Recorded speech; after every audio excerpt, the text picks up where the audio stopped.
Hello, I'm Bo Grice. I'm the new counselor at Wiregrass Angelhouse, and I want to take just a moment to share a little couple of tips with you.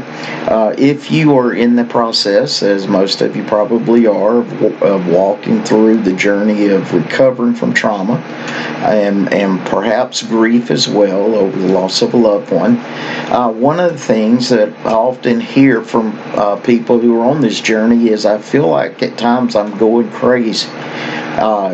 It could be, and many times it is the case, that when we find these times where we feel like we're going crazy is because there's such a storm that's raging on the inside. Our emotions are probably going all over the place, and maybe it's been a while since we've kind of let those things out for whatever the reason. And the thing about emotions, and sometimes the thing we don't think about, is that emotions build up. They build up pressure, kind of like building up pressure in a bottle or a tank. And the more they build up pressure, at some point, the lid's going to pop off. And when the lid pops is when our emotions just kind of go all over the place. And many times we have very little control over it and cause a lot of damage.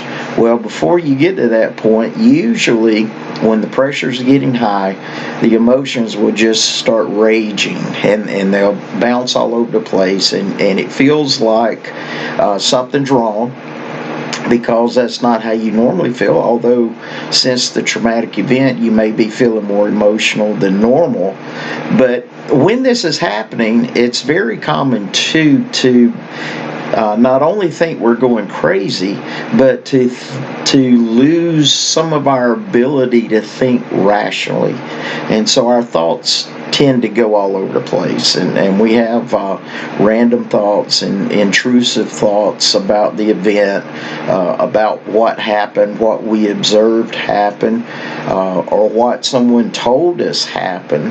And sometimes I think what someone tells us happened may be worse than actually witnessing it ourselves, because we tend to take these things and kind of run them way beyond what the reality of it really was.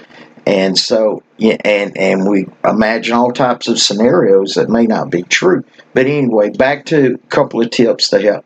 When you feel that coming on, and you probably will, you'll get up and you'll say, wait, I just don't understand. I'm losing touch with reality. A couple of things you can do that can help, because what's got to happen is you've got to calm yourself. You've got to calm your emotions. And so one way to calm your emotions is to push them into some type of a structure, a cognitive structure, or to express them verbally, or even to express them physically by doing something that's not destructive. So how do you press them into a cognitive structure? That's through the use of written words. And so you might want to journal. Now, I know when I say journal, all the men's eyes roll, and the ladies will tell me things like, well, I used to, I ought to, I don't have the time to, and I don't really know what the problem is there, unless it's just the idea of how long it takes, or I feel like I've got to write an essay every day, or something along those lines.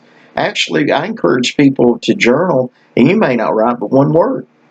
And if you write one word, and that one word describes how you feel that day, that's a start.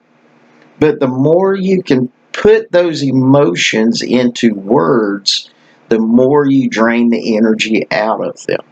So tip number one is to journal. Sit down, write about it.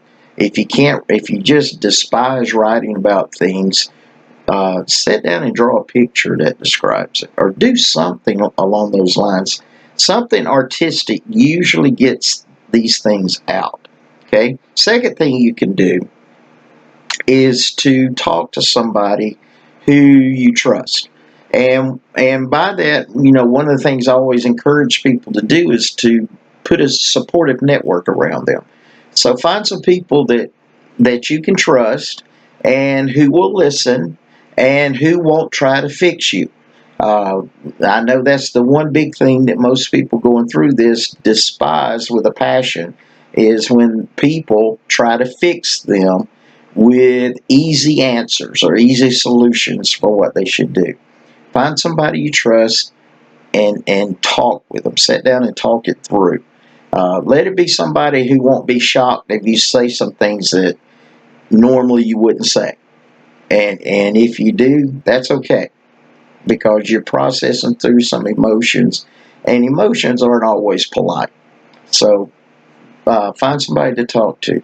A third thing you can do is find something physical to do.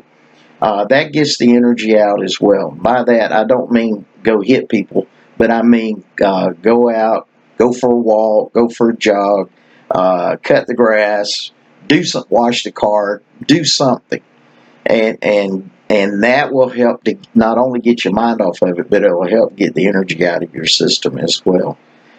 All right, so there's three little tips. More to follow, but I just wanted to offer you those today as ways to deal with the feeling that comes over us at times that I must be going crazy because this thing feels like it's getting out of control.